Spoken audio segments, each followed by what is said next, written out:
Welcome back to another Peck and Nosh video. I know you've missed us. Hey, we've missed you. And welcome to the gorgeous, beautiful weather in Portland. I'm David G, and this is Chef Chuck. How's it going, guys? Welcome back. Spring has sprung here in the Pacific Northwest. As you can see behind us, over our shoulders, this lovely rosemary bush with the purple flowers. Fantastic. So today we are going to make a brown butter rosemary pool bread. It's very comforting, very delicious, and super easy to make. Yeah. So come on, let's go. Stick around. Let's make this happen.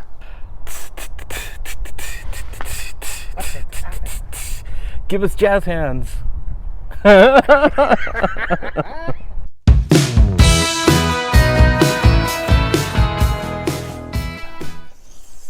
Measure my ingredients out. It's such a nut job. All right, we've got our ingredients here, and this is what we got. We got the flour, we got the sugar, we got the salt, we got the yeast, we got the milk powder, we got the water, we got 1 egg, and some butter. And then we have some rosemary.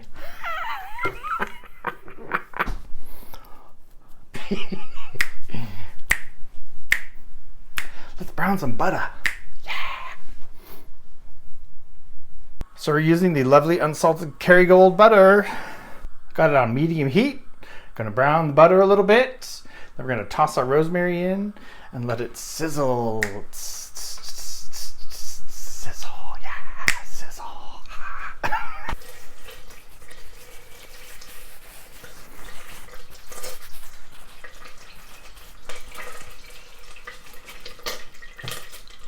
So you can see our milk solids in there. Nice and brownie browned. I'm turning off the heat. And I'm going to throw the rosemary in, right? Then it's going to sizzle and pop. Don't worry, just leave it there. Let the bubbles subside.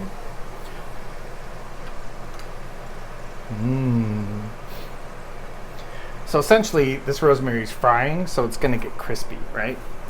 So once the bubbles subside, then we're going to take the rosemary out and kind of crush it up, right? We don't want the butter necessarily warm or hot when we add it to the dough. We just want it tepid, right? Still a little liquidy, right? It smells good. Yeah. So now we're gonna make the dough. I'm gonna put all my dry ingredients in the bowl. Right? Flour, sugar, salt, yeast, and the milk powder. So I'm gonna just mix this just so it spreads everything out evenly before I add the liquids. So our bubbles have subsided. Now I'm going to use a fork and fish out the rosemary into a little vessel. Now I'm just going to crush it up a little bit, right? Trusty little knife. You can hear the crunch, right?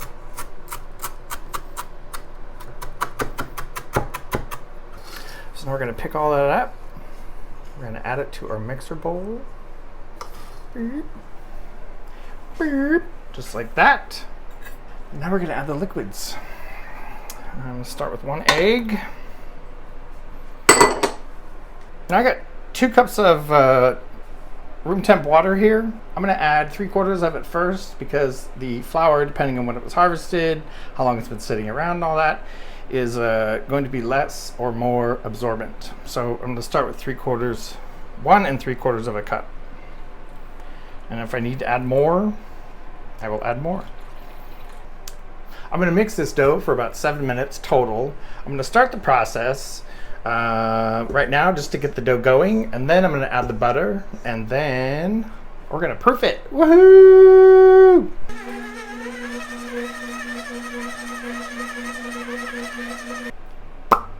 So checking for the absorbency of liquid here. So it's pretty soft. And ultimately, at the end result that we want is a tacky dough. So basically, at the end of mixing, the dough should be coming away from the sides of the bowl, but sticking to the bottom of the bowl. So I'm going to add more water. And then we're going to mix again.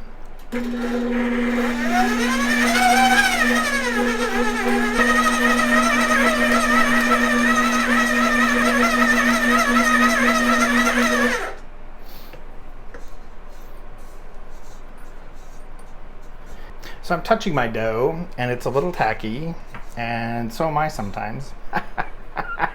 Sometimes. So I've been told. Whatever. Whatever. It's hard to get good help these days. So I'm going to add a tad bit more water, right? See, I still have just a little bit left, probably 2 tablespoons in there. Yeah, so at this point, I'm also going to add my butter, right? So you want all the good parts, brown, the caramelized milk solids that are in there. This would be lovely, lovely, lovely mixture. Yay! Okay. Turn it on slow because you don't want to make a big sloppy mess.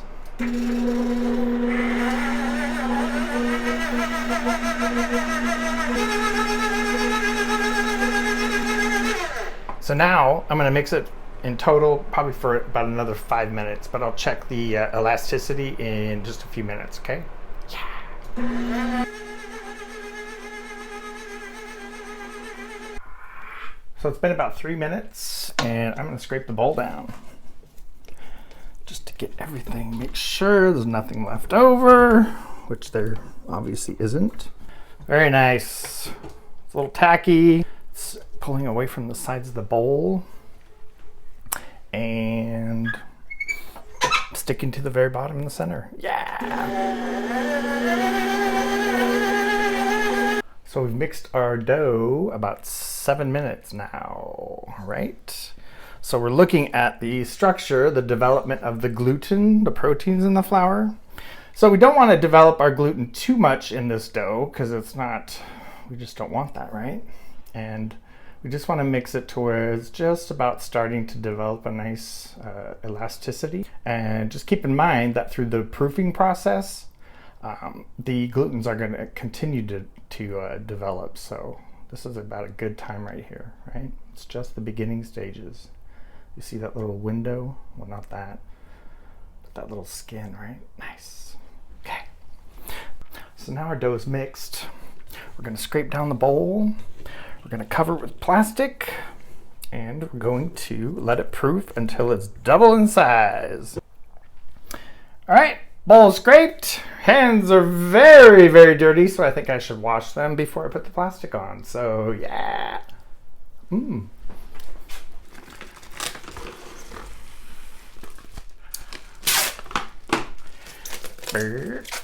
Cover it nice and tightly. Keep it out of the sun. Just keep it at a nice room temp until it doubles in size. And then we're gonna plop it out and shape it. Yeah! We're making it happen. Yeah! Our dough's been proofed. For the first proof,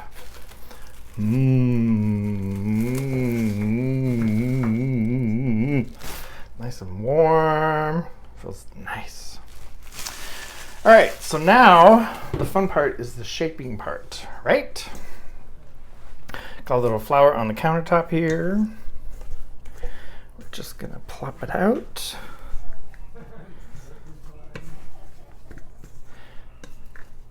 Very easy, right? Looks great.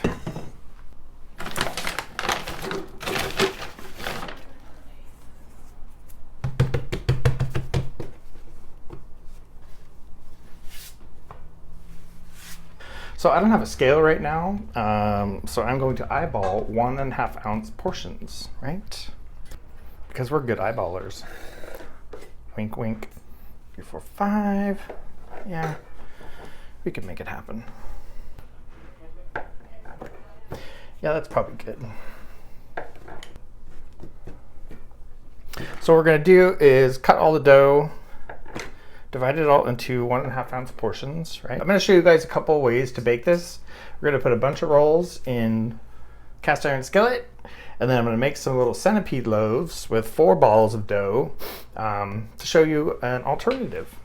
If you have guests over, or you're just a fancy pants, or yeah. I'm probably more the fancy pants. Fancy pants. Anyway, so pizza dough roll, right? Take a little piece of dough and just fold the edges under, right? Under and into itself, right?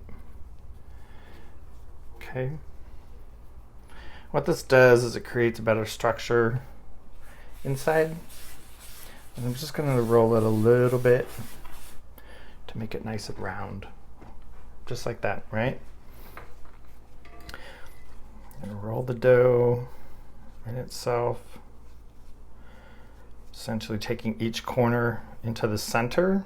And you're gonna feel the dough's tightened up a little bit, and that's good. Then we have the sticky side down, and just roll it.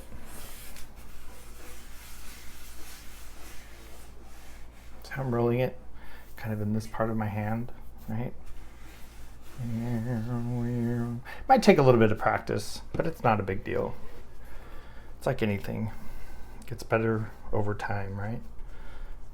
Roll, roll, hey, what's the matter, you, hey? So before I get going too far on these rolls, I just want to grease up the inside of this pan. A little cold butter. Put a nice little film on it. If you have Pam spray, you can use that, but I always prefer butter. All right, and just simply place them in. All right, so I got 4, and then I'm gonna put one next to each one. We'll put another one there and then fill up the center. So as with all breads, we do a second proof, right? So there was the bulk fermentation or the bulk proof that we did after we mixed it and left it in the bowl. And then there's a second proof, right? After we shape it, which we've done here in the cast iron skillet, we're gonna cover it with plastic, and then we're gonna let it double again. And then we're gonna egg wash it and dust some salt on top, and then we're gonna bake it, and then we're gonna eat all of it. All in one sitting. So now for the little centipede loaves, right? I've got 8 little 1.5 ounce pieces. And we're just gonna put them nice and snug together. They're gonna proof and they'll stick to each other just lovely. Just lovely. So now I'm gonna take some plastic wrap. I'm gonna brush a little bit of oil on one side since I don't have any spray oil. And that'll prevent the plastic from sticking to the top of the dough, so we don't want that to happen, right? So yeah, let's do that. Yeah. So I got a little oil here. Just use a neutral oil, you know, vegetable oil. You can use olive oil if you want to too. It's no big deal, whatever. So yeah, just make sure you get a nice thin little film on the plastic so it doesn't stick to the top of the dough, and then just lay it on top. Okay, so my oven's been on for a few minutes, so I'm gonna put this over here on top of the stove in a warmer climate. Avoid the direct heat, like where the heat comes out this oven. The heat comes at the top, it comes out here, so I'm not gonna put the dough close to there because I don't want to overproof or proof too fast. Right, you can't rush bread. It's a living thing, breathing. It's alive. It's alive.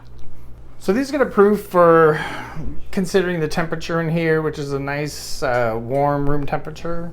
I'm gonna say probably half an hour. And then at that point, we're gonna egg wash it, dust some salt on top, and then we're gonna bake it until they're done and golden and brown. Maybe 15, 20 minutes, right? Yeah. So we've been proofing about 30 minutes so far, 45 minutes, and it's just about there. So the general rule is you want any proofing state, whatever amount of dough you have or whatever size it is, you essentially want it to increase by 50%, right? And that's usually when it's ready to go ahead and bake. An additional way, beyond the 50% increase in size, if we poke our finger into the dough,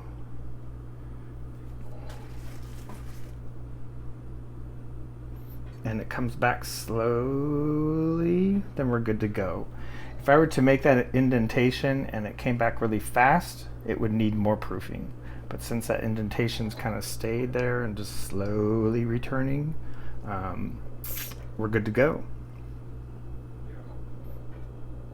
All right, so I'm gonna make an egg wash. My preferred egg wash is one egg yolk, and between a tablespoon and 2 tablespoons of half and half or heavy cream, right? It's a lot richer, and you get, I like things on the darker side, so that's my preference. Okay. And when I egg wash stuff, I like to just brush it on and let it drip down the sides. I don't want this perfect glazed thing. I like the contrast, I like the free form, all about it. So these two, I like to have it drip down the sides and stuff. It's just beautiful, and you'll see the end product. It looks much better, right? We got egg wash. Got some coarse kosher salt here. You can also use Malden salt or any kind of salt that you have, except like table salt. You know what I mean? You want to use like a nice textured salt, right? These are going to be delicious. Let's put them in the oven.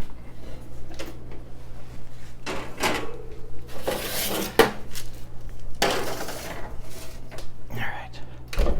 So I'm going to start with 15 minutes, and we're going to see where we're at that point, right?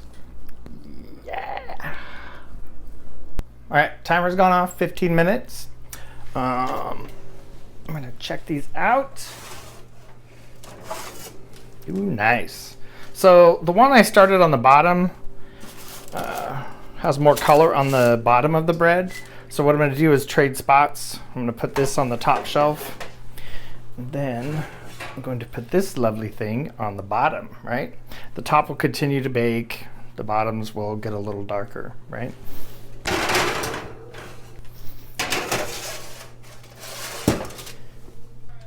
So we're going to do, I mean, it's going to take probably 6 to 10 more minutes. I'm going to start with 6. Hey, I'm back right before we try the pull bread here. Perfect timing. It ain't like that. Of course not. Well, it is a little bit. So yeah. We just wanted to remind you that if you like this video, click like. That's right. Hit subscribe. Tell your friends to subscribe. Help a couple brothers out. Yeah, and leave a comment. Let us know. Yeah, leave us a comment. Any recipes you want us to try or something? Or, hey, I'd like to see this. Or do you guys, want to see something really avant-garde? Or... Ooh, it's time! Perfect timing!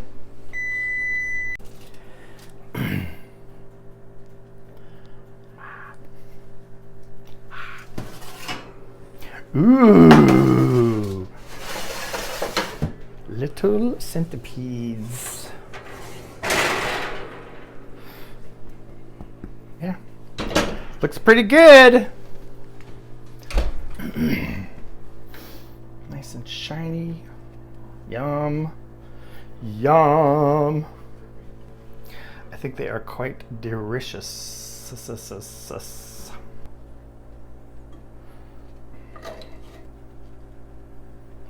Look at that. Very, very nice. We should actually wait and let it cool a little bit, but when fresh bread comes out of the oven, I just don't know. I lose all control. So this is, look, you can see the steam rising off of this nice bread. It's so good. So that's it, guys. Thanks for watching, and we will see you next time. Bye, guys.